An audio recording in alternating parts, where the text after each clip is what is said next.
It's our third day in Bali, and it's our last night here at the resort. This is the resort that we were able to book for a very low price, with the catch that we needed to attend a sales presentation. Earlier this morning, we were picked up from our hotel and we were taken to another property that they own, and that is where the sales presentation happened.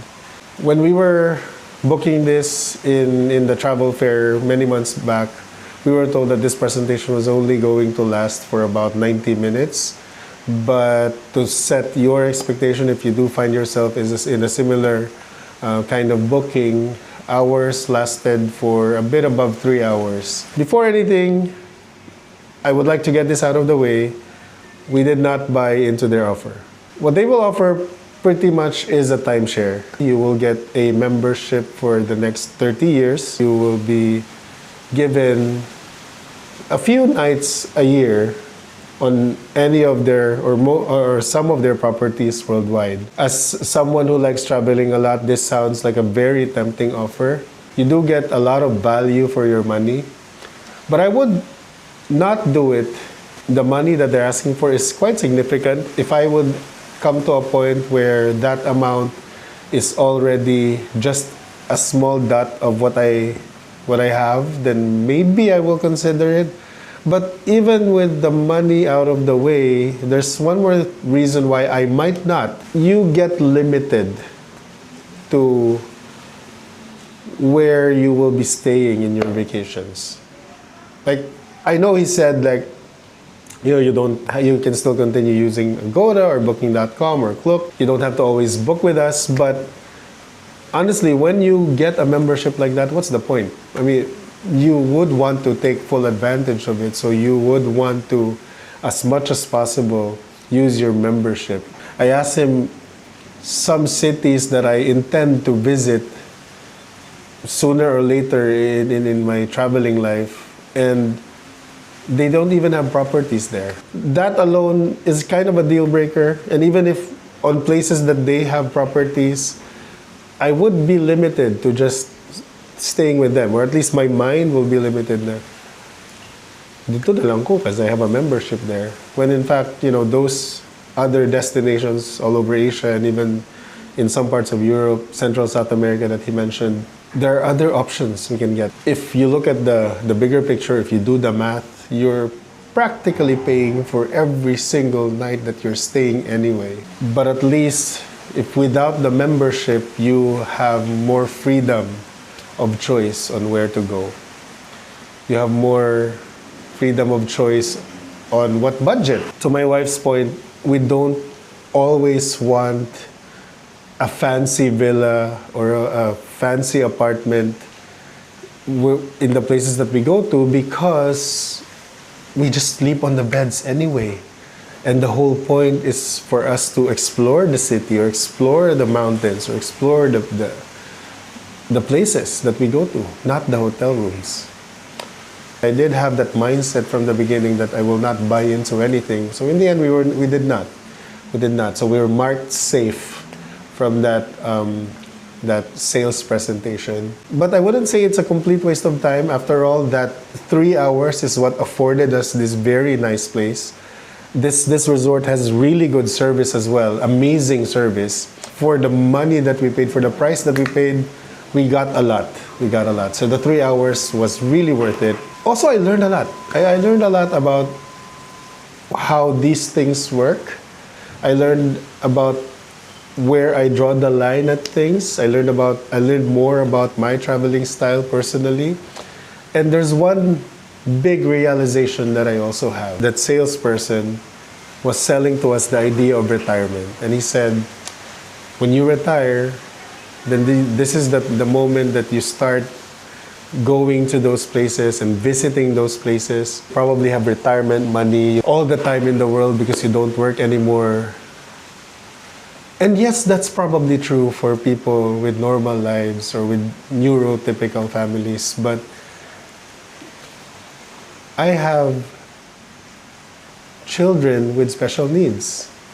And the way I see it, at least right now in my life, is that those stereotypical retirement years, maybe the mid 50s to the 60s, that's the age where I would probably stop traveling. At that age, my kids would be a lot older than they are now. And at that point, I would probably just stay home. And you know what? Right now, at this very moment, if I had the money to buy that timeshare for the next 30 years, I would just put it in a really good house in Cebu. So that when I'm 55, I can stop traveling the world and I can just stay home every day with my kids. Tomorrow, my family will be leaving for Manila, and my wife and I, we will be staying behind, and we will be spending 2 more nights in Ubud. And I would like to share that with you. But for the meantime, today, for the rest of the day, we will be going out, having a late lunch, exploring Seminyak and surrounding areas.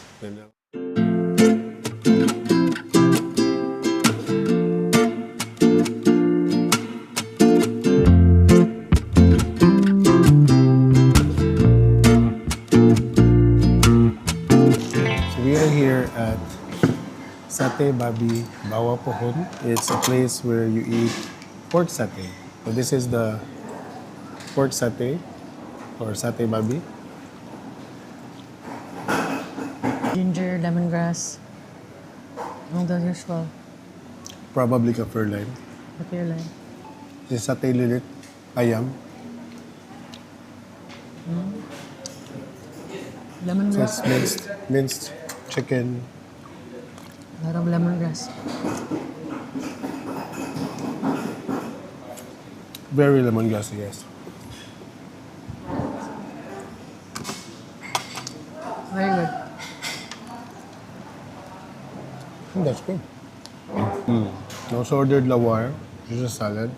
This is lawar. Yeah. I can see green beans. Is that cabbage, babe? Or papaya? I think it's papaya. Papaya. And then there's fried onions, bawang goreng. And is that coconut? It's really good. Yeah. It's very oniony. Yeah. Lami. Ano siya? Oh, by the way, we ordered our satay with ketupat. Puso. Sa ato pa Cebu, puso. So we also ordered urutan, which is pork sausage. So this is a place that was born out of pork satay that is sold under a tree. But when they built this restaurant, they already introduced other items on their menu that are mostly pork-based.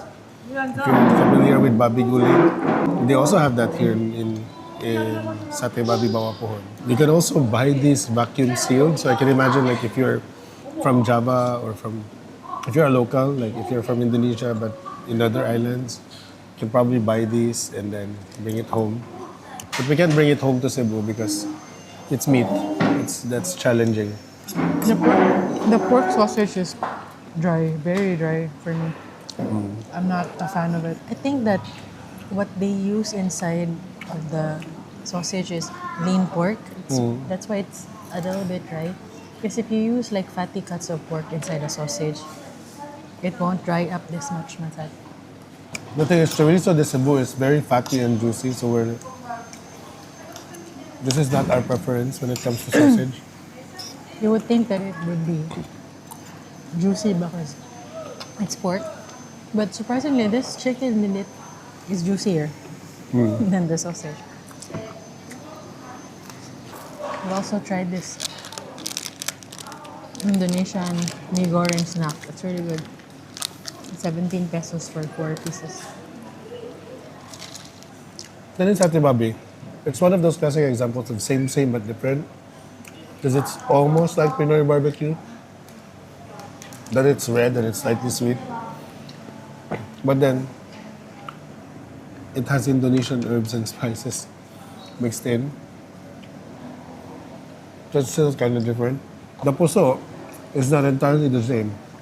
Because in Cebuano puso, you can still see the individual grains of rice. This one is really like a rice cake. And I like lawar because it's not very spicy too. Just the right amount of spice. Barbecuehan siya, pero dagan siyang utan nga pwede nimo siyang ma-order.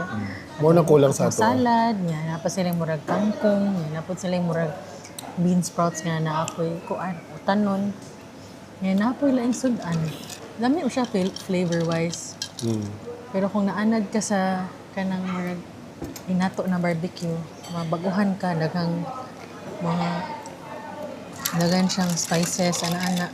Pero mas texture juicy wise, food ni. juicy sa kagay. Mga tuwa uga man gud atong barbecue. Usahay. Ay nga initon pa jud samot ka uga. Oh, abi na ka ng mga na half cup man na barbecue.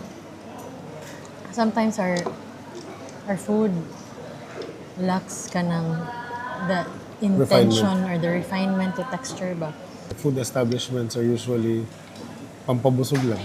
Nami mga suki na karinderya na very thoughtful sa magluto og sudan. Anong just because you're in the economy lane of food, like street food or karinderya, doesn't mean na dapat basta na lang, You basta have to makabusog. sacrifice. Ang mga favorite namo na karinderya sa Cebu are good and they still take good care of the recipes that they make. Bisag ginisang ampalaya ra na or kanang utan bisaya ra na. Yeah. They put a lot of thought into it na dili siya basta-basta sa bowl lang ba. There has to be some flavor to it ba.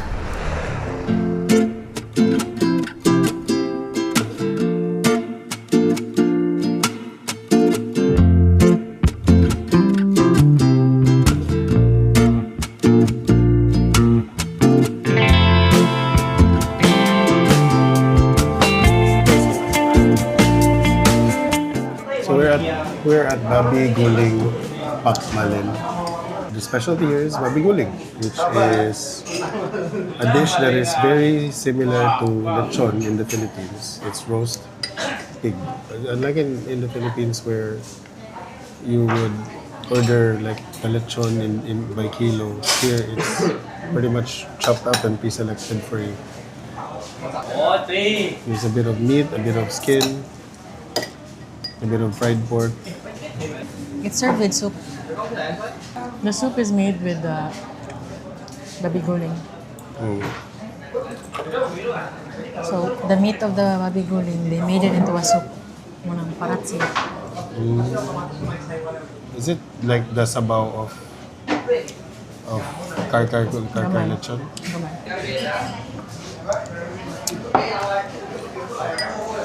Even the soup is spicy. Spicy and salty. Spicy and salty. This is difficult. We have our biases. Now I know there's already lechon wars in the Philippines. In Cebu itself, there is an internal lechon war. So people from Lapu-Lapu will say they have the best. People from Karkar, the iconic Karkar, will say they have the best. And people like us from Talisay will say we have the best. This is a very interesting experience, having something that resembles lechon. So that's the wark is spicy pork, roasted pork, pork satay, crispy pork skin, fried pork, lemongrass sambal, chili sambal, and crackling skin on top. With This is pakmalin special soup on the side. Everything is spicy. Even the white meat. Babi Guling sambal mata. It is also spicy.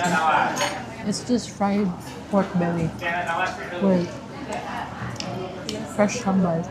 Mura siya pinakopsan ng yun na gintangan o namas. This place has been featured by other content creators over YouTube. That's why we knew about this place. And a local also referred this to us. But I have to say this. Cebu lechon is still close to my heart. It's still good, but This is good. Yeah. You know how in Cebu there are boneless lechon places that serve spicy? Those are nothing compared to this. my pune Cebuano mouth cannot take it, so I'm sorry. It's good, but this would be much appreciated by people that really like spicy food. It's not to say that I don't appreciate it, but it's good. It's not just for me.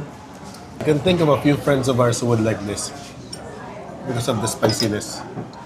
But flavor-wise, it's there. It's very flavorful. It doesn't lack any flavor at all. We just finished eating at Babi Guling Pakmalin. And I forgot to mention one thing that kind of disappointed me. When we were paying at the cashier, we were told that they don't accept credit cards. My problem with that is that before we even ordered, we asked another staff and she said that they do accept credit cards. But the cashier told us that they didn't.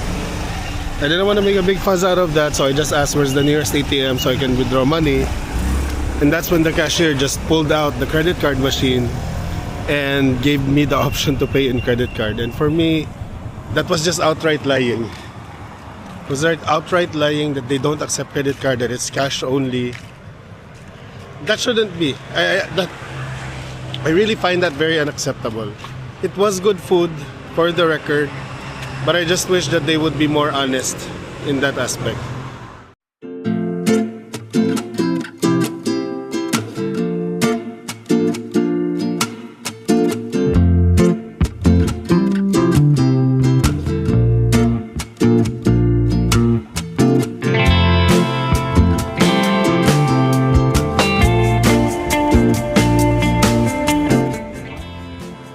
What's that? Have a beautiful day. Have a beautiful day. This one says, just a simple reminding, you're amazing. Reminder. Just a simple reminder, you're amazing. So we are at Starbucks Dewata.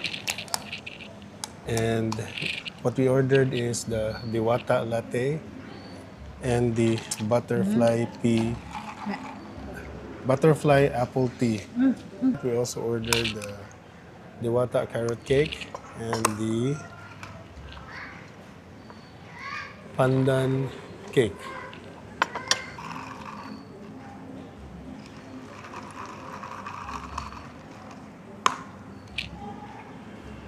Starbucks Dewata is the biggest Starbucks in Southeast Asia, and it's also the second biggest in the world.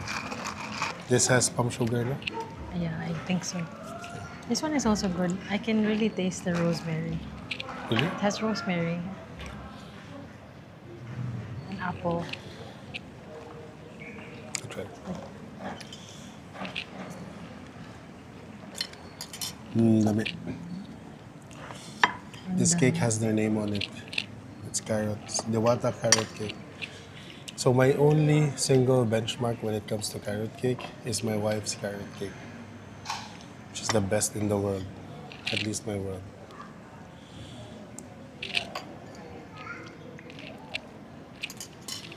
You know my usual response when somebody asks me kung lami ba ang carrot cake? What would I say? Mas lami akong carrot cake. This one is good. Good pandan cake. It's like dadar gulong, but in a cake form. But without the kuan side, dadar gulong has molasses or that sugar. The filling. The filling. The coconut. Coconut filling with. I think it also has gula. Coconut and gula. It's like bukayo pa sa ato. But the pandan cake is very good. It's very light. So setting aside my wife's carrot cake, because of course that's biased. It's good.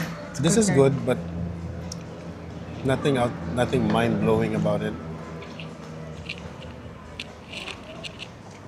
Yeah, it would have been nice if they just turned this into an actual dadar gulong cake. Like the filling of the cake could have been just the coconut, I don't know. Mix of coconut to kuan. Na-siya desiccated coconut sa kuan. Sa kilid. Okay. I think it has some sort of a... Brother.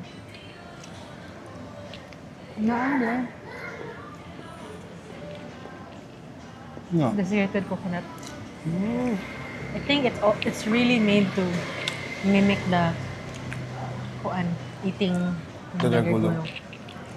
This place also offers short courses Coffee. Coffee courses. I went upstairs on the second floor. There was a class going on earlier as well. There's a class going on. I think that we love Starbucks because of what the brand represents, like consistency and Reliability. reliability. Sometimes that's all you need. You need the best in the world, just not to be the most reliable. And it's also familiarity. Like if you go to a new country, it's something familiar that you can you can always rely on if everything else you can't understand. To be honest, there's probably better coffee out there. I'm sure there is. I'm sure, and especially in Vietnam. In Indonesia, it's probably better artisan coffees out there. But this is just being reliable. It's just being familiar. Yeah, I was gonna say too that if I were daily driving Starbucks back home, it's just usually latte or Americano. And then the occasional iced coffee. But whenever we're outside the country and we try Starbucks, like just a few months ago we tried Starbucks in Shanghai. I also tried it in Tokyo and other places. We almost always order what's unique. Like, why would you have a latte in Bali? In Starbucks Bali or Starbucks Dewata in Bali? When they offer a Dewata latte, for example. So we tried the local special flavor. On this case, we were even offered whether we wanted a Sumatra blend or a Bali blend. And you know, we're in Bali, so we decided to go Bali. So what we order whenever we're outside the country varies. What does not vary in Starbucks, wherever we go, even in Japan, in China, wherever we go, what's really the most reliable is their customer service. You know, as people in the food industry, as part of the food industry, we appreciate brands who have been here for a long time that has longevity. It's actually what I'm trying to say, is that businesses with longevity. Because it's one thing to put up a restaurant or a cafe, but sustaining it for decades or even just for years, that's an entirely different, more complicated game. Because who doesn't want a business with longevity? I mean, Yeah. it's not like when you put up a business, I'm just going to have this business for 5 years and then I'm going to quit. Of course, you want to have it for as long as you want. I like Starbucks Dewata. It's a very laid-back kind of Starbucks. It's not like those Starbucks you would see in other places where it becomes a workplace. And unfortunately, I have to say this for the Philippines. A lot of Starbucks have become workplaces. You'd see in Cebu specifically, the bigger Starbucks get full with office workers. There's a lot of people in the Starbucks, don't get me wrong, but it's spacious enough to handle them all and still feel, I don't know, relaxed, spacious.